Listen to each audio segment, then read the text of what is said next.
Mistakes happen. One of the worst mistakes you can make is selling an item you don't have. You already sold. What do you do? Well, there are many ways to handle that. But this video is a little different from all the rest. It tells you two things you should not do. One, listen to other gurus. Two, lie. Let the price you pay for mistakes be tuition for learning so you don't make the same mistake again. My father always taught me that he never made the same mistake twice.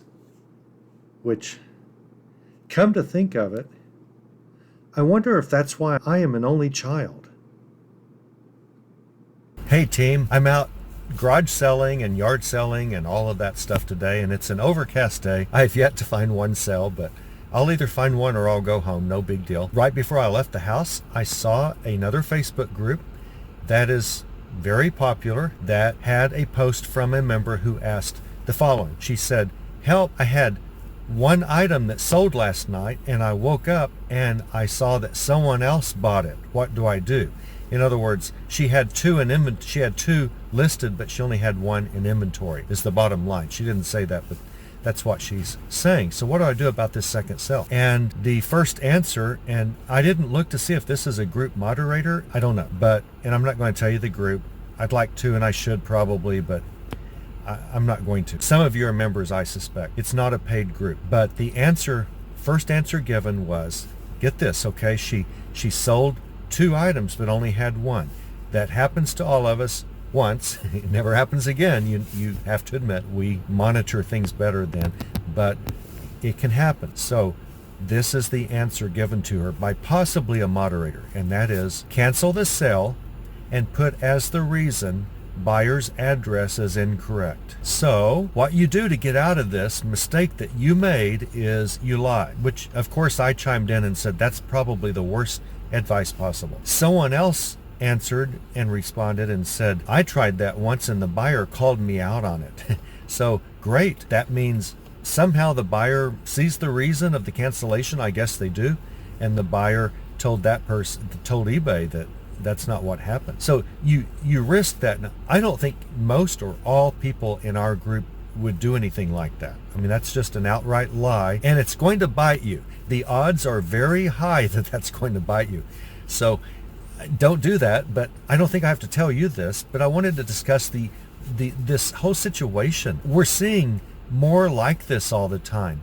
Matt in our group, he's a member of a highly successful or highly popular eBay group and guru on eBay, and Matt said, "I overcharged on shipping. What would you do?" And the group owner, not just the moderator, but the man who started this group, basically told Matt, "You're nuts if you're going to refund any of this money. It doesn't matter how much they paid over what it cost. You're nuts." Well, Matt's not nuts to want to do that. Matt wants repeat customers. Matt wants good feedback. The more that we serve others, the more we benefit from this. It's very selfish to please other people in one respect, because we end up in the long run better off by serving others the way we want to be served. Matt's absolutely correct. He was just, I think, asking technically what do I do, but not should I refund it. Of course, Matt knew he should refund some. I don't think if you, and also the moderator at one point said, so every time you overcharge by a quarter, you're going to mess with refunding a quarter? And of course not. Don't bring up these non-issues. Matt said he significantly overcharged this guy. How do I get it back to the buyer?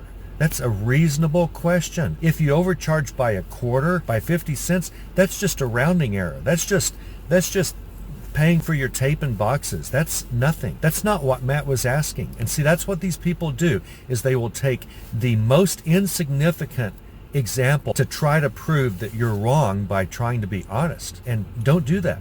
But I don't think that you would.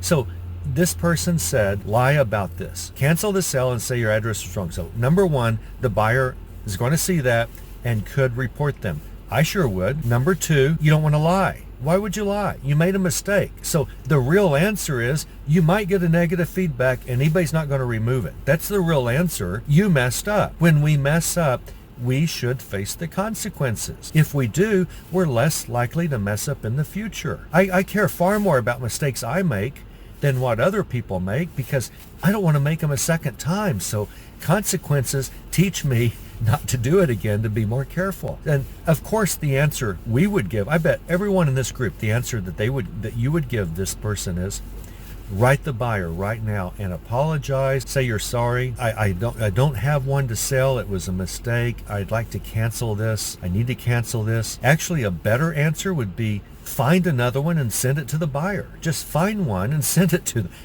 If you can't find one locally, find one on eBay, find one on Amazon, find one on Walmart. Find one and send it to the person. It's very likely you won't find one somewhere. Will you have to pay more than you were charging? Possibly. So what? You messed up. And what's the cost of a negative feedback? It's pretty high cost, especially if you have relatively low feedbacks like 100 or less or 200 or less. One bad feedback is not great. So do what you need to do to get this person this item. But if all else fails, if it's a one of a kind, if it's a rare antique, if it's something, you're just going to have to fess up. I would call the buyer, and I hate talking on the phone because I'm a man.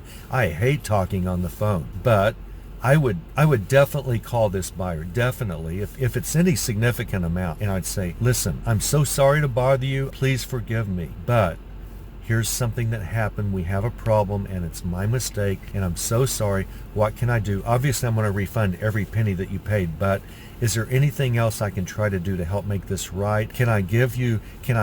Can you look at my store, and if there's anything of the same price that you want, pick it out, tell me, and write me a message, and I will just ship it to you free of charge. Do not pay for it. If you pay for it, I'll just refund it because I messed up. That's the way to handle this, as I think all of you know. So other groups, wow, some of these free groups, they are very costly. Some of these free groups are very costly to their members, spouting off stuff like this.